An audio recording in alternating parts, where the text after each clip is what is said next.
Professor, we're here at Dignity Village in Portland. Tell me about it. Well, Dignity Village is a camp that I came to when I became homeless, and it's kind of for me, it's kind of a place where I can start over because I was homeless. I used to be a professional. Also, I have 3 engineering degrees, and after a terrible divorce, I lost a lot, and I decided to buy an RV, and I traveled the country.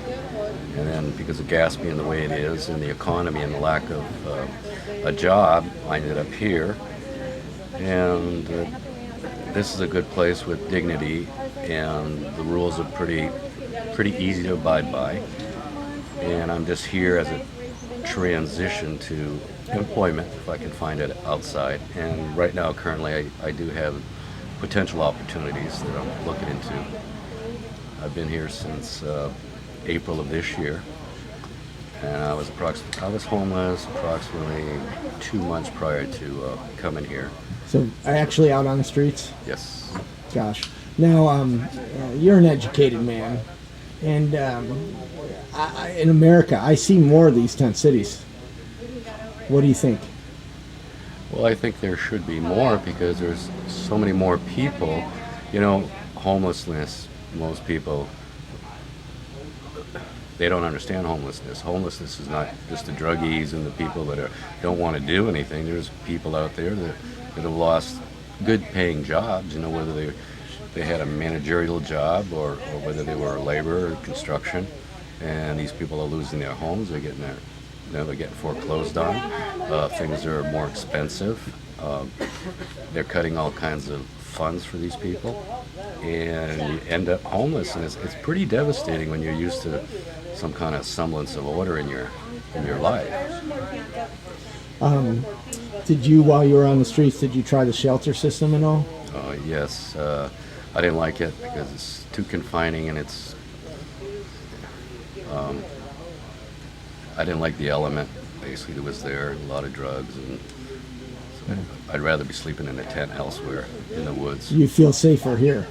Oh, absolutely. I felt safer in the woods than at the shelters. Wow. Gosh. Now you're on the council here, and this is a self-governed community. That's correct.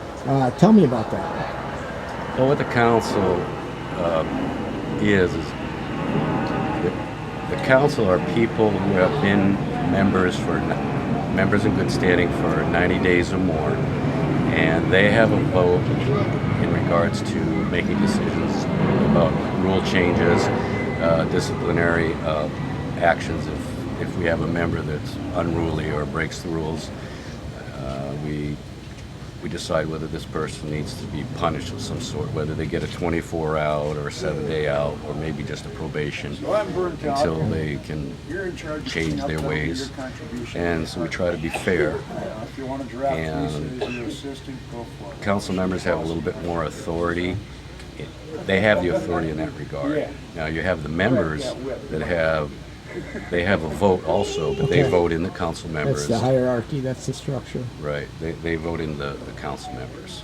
Wow. Very cool.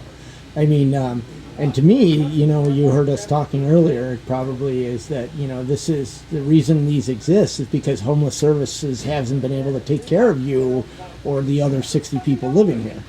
That's correct. And what I really like about this village is that we all have to contribute 10 hours a week, whether it's during security, and some people are carpenters, and some people have various skills, like we have gardeners, and so we have a greenhouse, and we have a security shack, and we have people that clean up the commons, sweep the areas, and so everyone has a job, and in these particular jobs, like the gardening area, they have a building coordinator, they got a gardening coordinator.